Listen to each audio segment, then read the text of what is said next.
Oh yeah, Diddy got a podcast. So Candace Owens just released one of, if not the most damning audio call from Erika Kirk that we've heard as of yet. And I know that may sound like clickbait, it may sound like hyperbole, but it's not. I know we've seen a lot of crazy things on Erika Kirk over the past 3 months. But I promise you, if you have not heard this audio call as of yet, this is about to blow your mind. Apparently, less than 2 weeks after Charlie Kirk was allegedly taken out on September 10th, Erika Kirk held a conference call with TPUSA employees. She also announced that she's going to partake in a documentary series covering Erika Kirk's background. And with this quote unquote TPUSA family, you know, the same TPUSA family that they will go on to fire here over the past week with no explanation whatsoever, but I digress. In this call, less than 2 weeks, I want you all to listen to how excited, how unbothered, how not sad, how normal she sounded as she bragging about how many people they had to come out to the memorial, how much money they had made, how much merch they were selling, all these exciting plans dating up until 2030, bragging about all the hours they're about to put in for work, offering employees their counseling services if they're struggling with grieving, but also offering them the option to take more paid time off if they need it, despite the fact and the most awkward elephant in the room that you are the wife of the guy that was allegedly just taken out and you don't even need time off, but you're asking other people. And then before we get to the audio, Candace also revealed something that just maybe a day or two after September 10th, we covered on this show about the origin of TPUSA and the guy who helped find it or helped found it with Charlie Kirk, that being Bill Montgomery. So first we're going to play the audio clip, then I'm going to give you my thoughts along with this new information about Bill Montgomery. Hi, everybody. I still love all these emoji Zoom things. Wow. I don't even know where to begin. The fact that we were able to pull off an event of a century, like it's just insane. We had over 275,000 people that attended, and stadium overflow, Westgate, insane, you guys. And then you have, was it 100 million? Over You guys that heard the gospel and all about Charlie and all about everything that you guys do, and the hard work of Turning Point USA is insane. We had thousands that were registered to vote. I think we're at like over 200,000 for merch sales. Don't quote me on that because I think it just keeps like bumping up like crazy. But I just wanted to say a huge, huge, huge thank you to the events team, the development team, the graphic design team, the production team. It's just phenomenal. Their incredible work leading into the memorial. And honestly, a lot of the staff that worked on the memorial, they had 20-hour days for a week during the time of us grieving the loss of my husband. And honestly, I know several staff that didn't even sleep. Again, you guys are breathing angels, and I'm so grateful for all of you. And obviously a huge thank you to the Mosaic team. VI, you guys are 10 out of 10. Like we have the most incredible team. We just do. And you guys know that, and you guys are all a part of that. And I am so, so thankful. And if you do have a moment and you run into any of those staff members that you know had a role in this, and you know that they put a lot of their time and effort into it, just say thank you. There's something really special to be seen in moments like this, and it's not easy. I'm speaking from experience. I'm right in the trenches with you guys. And so the fact that you just, a simple thank you. I don't care if any of you have beef with each other from the past or have any issues with someone said something about this or that. Like, if you guys have any of that, please put it to rest. My husband's dead. Like, I'm not trying to be morbid, but he's dead. And it puts life into perspective of how short life is and relationships, and God puts people in your life for a reason, and it teaches you a lesson, it teaches them a lesson. So if you are going through a time where just lay it to rest. And we are moving forward, Turning Point USA 2.0 with Charlie in our hearts, and that's what he would want. I'm just grateful that while things were still in motion and moving around, that we had our leadership teams provide for you counselors, pastors. I heard there were therapy dogs. Slightly jealous that I didn't get to have any moment with a therapy dog. Breakfast. I was really adamant about making sure that we paid for your flights for your spouses to be there. That was something on my heart. You don't want to grieve alone. No one's supposed to grieve alone. It's not healthy. But I just think it's a beautiful honor that all of these benefits were made for the community to grieve and remember Charlie. And I really hope you took advantage of those in a healthy way when they were provided, because it's meant to be for everyone, for healing. Grief comes in waves. Some days are going to be tougher than others, but take it as it comes. And that's why you have your Turning Point family, and just lean on them and lean on other people in your life that will help you and pour into you and pray with you to get you through it. I say that, though, that if you do need more time to grieve, please continue to use Turning Point USA's network of counselors. We have pastors. There are so many resources for you. If you do need additional time off, please talk to your director about using paid time off for that. And again, it's not easy, but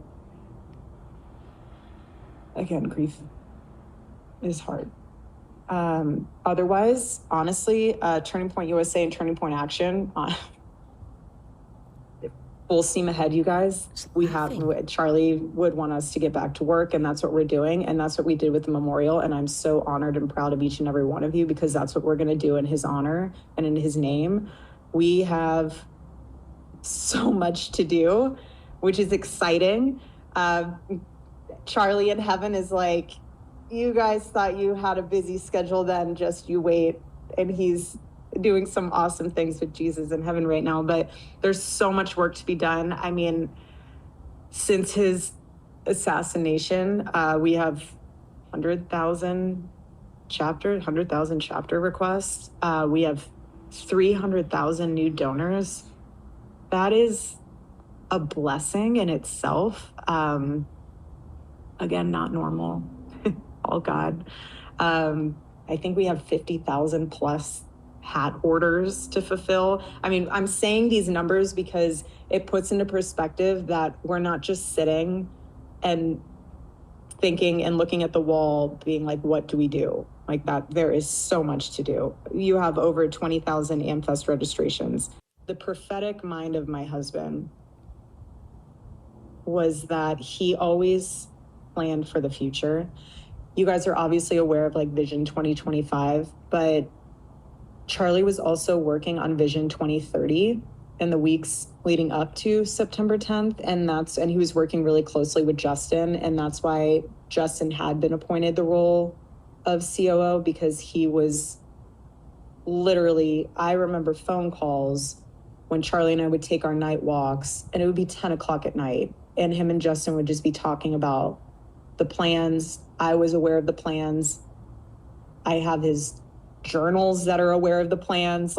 There is no confusion of what's to come. And I want to give you guys that reassurance that it's full steam ahead. And the board and I are working with Justin and the executive leadership teams to make sure that all of those plans come into effect 2030 and beyond. But I, again, am so grateful for all of you. I'm so proud of all of you. You honor my husband so well. All of you do. And it's weird to say I'm excited. I really hesitate saying that. It's really hard for me to say that. It's a really weird thing to say. But I think it comes from a space of peace, knowing that God's using this and we're humbly witnessing the gospel in real time. I don't know how anybody can listen to that audio file and your mouth does not go like, what? I don't care if you like Charlie, love Charlie, hated him. There is no way you're listening to that and you're not going, lady, what in the world? Why are you talking and carrying on with business as usual? How are other people grieving more than you are? Why does it sound like you're smiling and you're cheesing even when you're saying words like assassination pertaining to your so-called husband? I'm going to say something else too. As I listen to this audio recording of Erika Kirk, to me personally, I'm not saying this is a fact. Everything I say in this video is alleged. In my opinion, this to me once again speaks to the fact that I believe that she's under MK Ultra. This woman is speaking with very little emotion that is indicative of a person, of a regular human being in the given circumstances, right? Like this woman is like a robot. You know what I mean?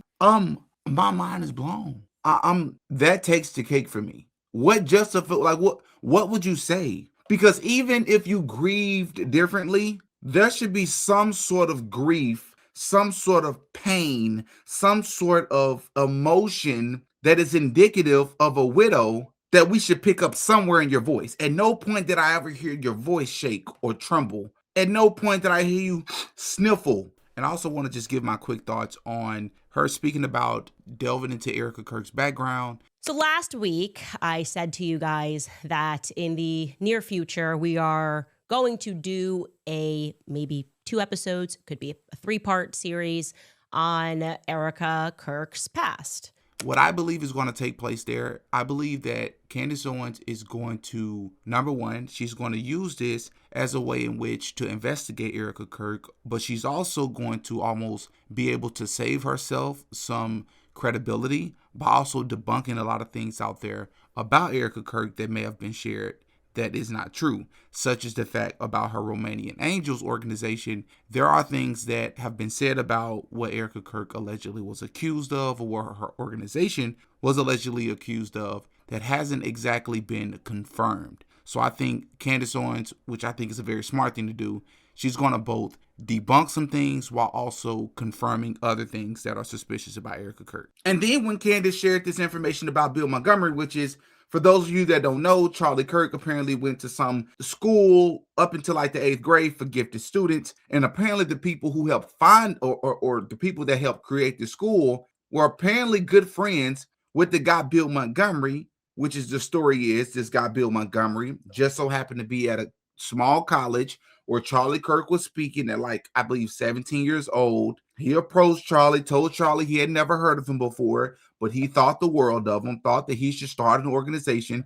And I said this like a day or two after September 10th, just 3 months ago, that I found it a bit suspicious when doing my research on Mr. Bill Montgomery, that it's not a whole lot of information that you can find on the guy. But how many organizations do you know where the age gap between the two founders are like by what, 40, 50 years? How many, like that's weird. It doesn't seem, that almost seems like mentorship or almost grooming. And I even said as early as then, well before I got all of this additional information about Charlie Kirk, that it just appeared to me that Charlie Kirk was a plant from the jump. I know Candace Owens is not stating that, but from my point of view, it gives more credence and only increases the likelihood that Charlie Kirk had more. I'm not saying he may have been fully aware, but it gives more credence to the possibility that Charlie Kirk had more of an idea of the people that he signed paperwork with and the agenda that they were pushing. Because in my Andrew Tate video that I would highly recommend you all go and check out,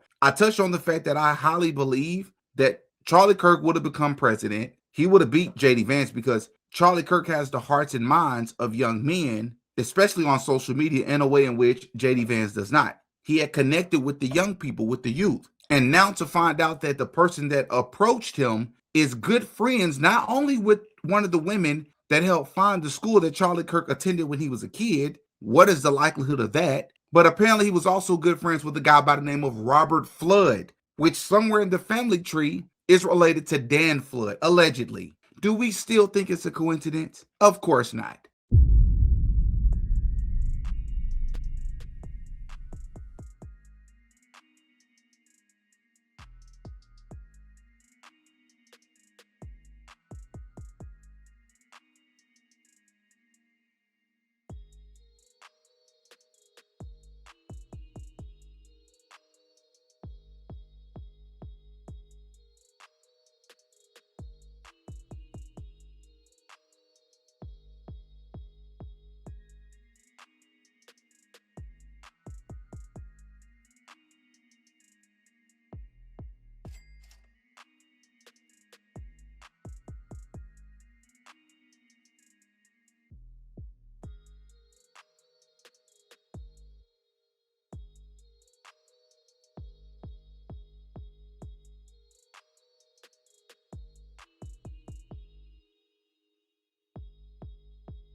Oh yeah, Didi got a podcast.